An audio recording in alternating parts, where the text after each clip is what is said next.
తాకట్లో ఉన్న బంగారాన్ని విడిపించి ఆ రోజున మార్కెట్ ధర కట్టి మిగిలిన డబ్బును మీకు అందిస్తుంది కొమ్మూరి గోల్డ్. అందులో ఇంత మ్యాజిక్ ఉంటుంది, ఇలాగ నేను చేంజ్ అయిపోతాను, నా బాడీలో నా మాటల్లో ఇన్ని చేంజెస్ వస్తాయి నేను ఎక్స్పెక్ట్ చేయలేదన్నమాట. కాంట్ ఎక్స్పెక్ట్ ఆ ఫుడ్ వల్ల. యా, అంటే చాలా మంది ఏమంటారంటే అఘోరాళ్ళకి అంటే తిను ఎలాంటి మంత్రాలు రావు, ఐ నో దట్, బట్ ఇతని దగ్గర ఏముందంటే వశీకరణ చేసుకునే శక్తి అయితే ఉంది.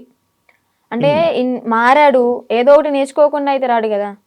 ఈ అమ్మాయిల్ని ట్రాప్ చేయడం, అట్రాక్ట్ చేయడం అనేది బాగా నేర్చుకున్నాడు. బాగా అంటే బాగా. ఎలా అంటే కన్న తల్లి దగ్గర చిన్నప్పుడు నువ్వు ఎంత బాగా అయితే ఆమె చెప్పే మాటలు విని నువ్వు పాటిస్తావో, ఆ తల్లిదండ్రుల్ని మర్చిపోయి అన్న తమ్ముని మర్చిపోయి ఇతని మాట వింటావు. ఇంకా ఎలా అంటే ఇప్పుడు హచ్చుకోకే ఆయనక వెళ్ళిపోయినట్టే, కుక్కలాగా ఇంకా అతని వెనక తిరిగిపోతూ ఉంటాం అనమాట. ఎప్పుడు రియలైజ్ అయ్యానంటే ఈ విషయం నేను అలా జరిగిన తర్వాత మ్యారేజ్ కూడా ఇది ఒక పెద్ద హాట్ టాపిక్ అయిపోయింది అనమాట మీడియాలో. సో అది నాకు ఇష్టపడైతే చేసుకోలేదు, ఫోర్స్ వల్ల జరిగింది. అండ్ అలాగే అదే ట్రాన్స్ లో జరిగింది అనమాట. మీడియాలో నేను చూసాను ఆ వీడియో కూడా, హ్యాపీగా నవ్వుకోవడం, కొన్ని కొన్ని వర్డ్స్ నవ్వుతూనే చేసుకున్నాను, బయటికి నవ్వుతున్నాను, బట్ లోపల ఏం జరుగుతుందో నాకు తెలియదే. టోటల్ ఇన్ఫ్లుయెన్స్ అయిపోయాను నేను. చెప్తే నమ్మరు మీరు, టోటల్ అంటే టోటల్ ఇన్ఫ్లుయెన్స్ అయిపోయా. చేసినంత చేసి ఇప్పుడు చూడు నీతులు చెప్తుంది అనుకోవచ్చు మీరు, కాకపోతే ఇదే నిజం, 100% ఇదే నిజం. అక్కడ నేను బయటికి మాత్రం నార్మల్ గా ఉన్నాను, హ్యాపీగా కనిపిస్తున్నా, కానీ లోపల ఏం జరుగుతుంది ఏంటో నాకు తెలీదు. ఈవెన్ మా అమ్మ నాతో మాట్లాడాలి అన్న ఫోన్ ఉండేది కాదు, యూట్యూబ్ ఓపెన్ చేయనిచ్చేవాడు కాదు. ఎందుకంటే యూట్యూబ్ ఓపెన్ చేస్తే మా అమ్మ నాన్న ఏం మాట్లాడుతున్నారు, నా గురించి ఎంత బాధపడుతున్నారు అన్ని తెలుస్తాయి కదా. మళ్ళీ నేను ఆ వేలో థింక్ చేసేస్తాను కదా, అందుకని నాకు ఫోన్ కూడా ఇయ్యలే అనమాట. తన కంట్రోల్లో పెట్టేసుకున్నాడు టోటల్లీ.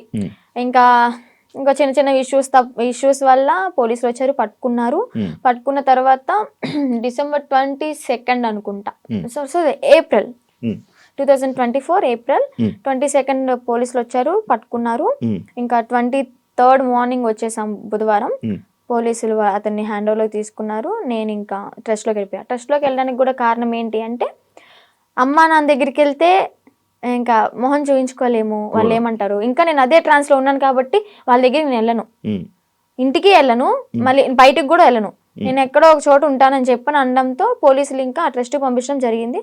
వెళ్ళాను. అక్కడికి వెళ్ళిన 3 months ఇంకా ట్రీట్మెంట్ వల్ల, కౌన్సిలింగ్ వల్ల చేంజ్ అవ్వడం, కొంచెం అతని గురించి కొన్ని నిజాలు, అంటే రేపెట్టడం చేశాడు, 3 పెళ్లిళ్ళు చేసుకున్నాడు అని చెప్పడం, ఇవన్నీ ఇంకా తెలుసుకొని అసలు నార్మల్ అయ్యి, టాబ్లెట్స్ వల్ల కొంచెం నార్మల్ అయ్యి, అది కాక అన్నయ్య వాళ్ళు కూడా చాలా అంటే చాలా సఫర్ అయ్యారు, చాలా. డాడీ మెయిన్, మా డాడీ బాగా సఫర్ అయ్యారు అనమాట.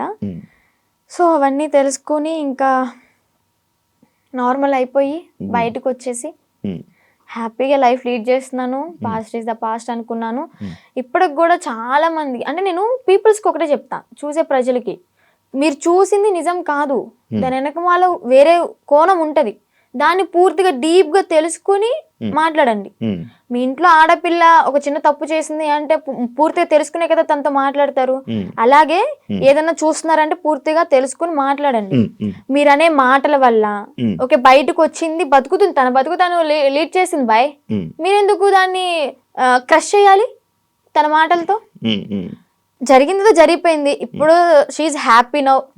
మాటలకి, వాళ్ళనే మాటలకి ఏంటి అంటే, హ్యాపీగా ఉన్న పిల్ల మళ్ళీ సడన్ గా డిప్రెషన్ లోకి వెళ్ళి సూసైడ్ చేసుకునే ప్రయత్నాలు ఉన్నాయి. 100% ఛాన్సెస్ ఉంటాయి.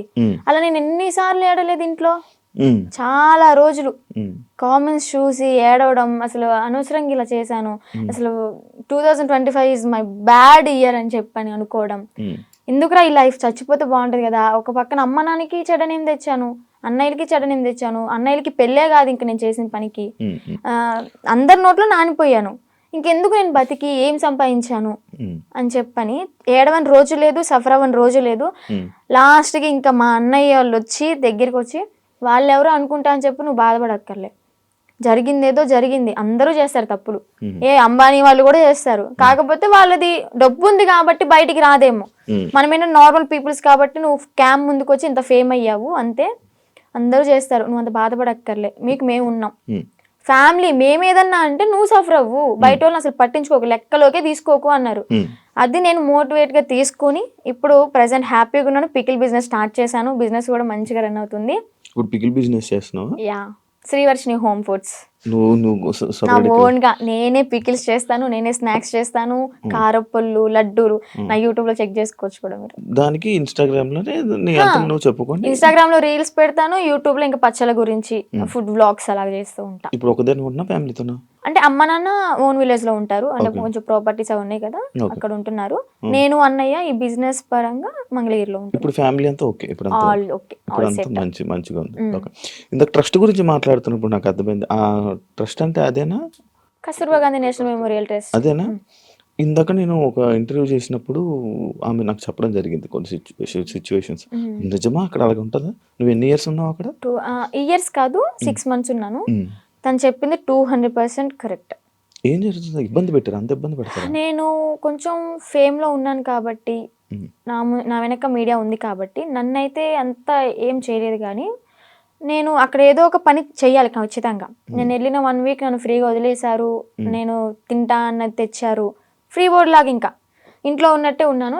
ఆ 1 week నుంచి మిషన్ నేర్చుకోవచ్చు కదా, ఏదో ఒక వర్క్ చేయొచ్చు కదా అనడం స్టార్ట్ చేశారనమాట.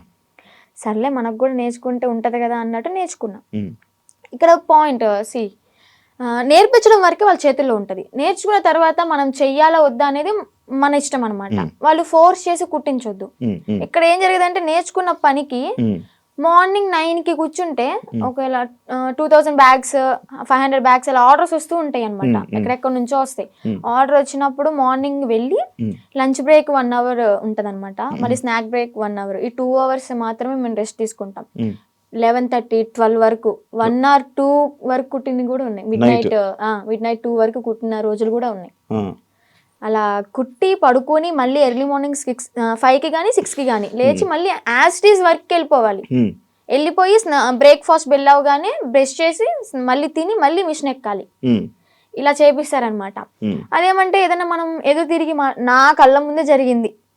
నన్నైతే ఏం చేయలేదులే కానీ నా కళ్ళ ముందు ఏం జరిగిందంటే ఒక అమ్మాయికి పీరియడ్ వచ్చి బాగోక వాళ్ళ ఇంట్లో ఉన్న డాగ్కి ఫుడ్ పెట్టలేదని చెప్పని, అలాగే ఎవరో కస్టమర్స్ వచ్చారు, అంటే డొనేట్ చేయడానికి ఎవరో ఒకరు వస్తారు కదా, వాళ్ళు వచ్చారు, టీ కాఫీ వాళ్ళకి తీసుకెళ్లేదని చెప్పని తనని రూమ్లోంచి బయట తీసుకొచ్చి కొట్టి రూమ్ తాళాలేసి బయట పెట్టారు. మళ్ళీ ఇంకొక అమ్మాయికి టాబ్లెట్లు వేసి కొట్టారు. వాళ్ళు చెప్పిన మాట వినకపోతే టాబ్లెట్లు వేస్తారు, కొడతారు. నేను చూసా. నేనైతే అబద్ధం చెప్పాల్సిన అవసరం నాకు లేదు కదా. బయటకు రాగానే ఎందుకు చెప్పలేదు అనొచ్చు మీరు.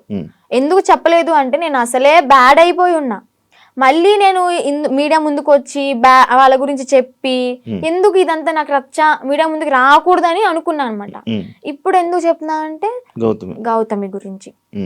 గౌతమియే కారణం. కాల్ చేసింది, ఎలాగా కాంటాక్ట్ అయిందో ఏమో తెలీదు. ట్రస్ట్లో ఉన్నప్పుడు అనుకుంటా, నువ్వు బయటకు వస్తే మాత్రం నన్ను మాత్రం మంగళగిరి వచ్చి వర్షిని అంటే ఎవరు చెప్పని వాళ్ళు అంటూ ఉండరు, నా దగ్గర తీసుకొచ్చేస్తారు నిన్ను అని చెప్పడం. అంటే ఒక హామీ ఇచ్చాను తనకి. లోపల చెప్పేదాన్ని, అక్క ఇన్ని ఇయర్స్ ఉన్నావు, నీకు అమ్మ నాన్న ఉన్నారు, ఓకే అన్నయ్య ఎదవయ్యాడు ఏదో చేశాడే అనుకో, వీళ్ళకైనా ఉండాలి కదా. నిజమే కదా, 10 years అవుతుంది, చిన్న పిల్ల నుంచి ఉంది, పెళ్ళిడికి వచ్చింది, పెళ్లి చేయాలని వాళ్ళకి ఉండదా? సరే వీళ్ళ అమ్మ నాన్న ఎతుకుతూ ఉంటారు, పెళ్లిడికి వచ్చింది, వాళ్ళకి కొంచెం ఉంటది కదా చూసుకోవాలని, పంపిద్దాం అడ్రస్ కనుక్కుని పంపించవచ్చు కదా. ఇప్పుడు కూడా ఎందుకు పంపించారు అంటే తను ఫోర్స్ చేసి ఈవెన్ నెల తినకుండా మంచినీళ్ళు తాగకుండా సరిగ్గా ఫుడ్ లేక హెల్త్ బాగాలేదని చెప్పని ఎక్కడ చచ్చిపోతే వాళ్ళ తల మీదకే కదా వచ్చేది అని అడ్రస్లు కనుక్కుని వాళ్ళ అమ్మని వాళ్ళ మావయ్యని పిలిపించి తిన్ని పంపించారనమాట. లేదంటే అమ్మ నాన్న లేకపోతే తను చచ్చినా గానీ ఇంకా శవ అనాథాశ్రమానికి వెళ్ళిపోయి ఇంకా అది కాల్ చేస్తారు కదా నార్మల్ గా ఎవరు లేకపోతే, అలాగే అయిపోయేది.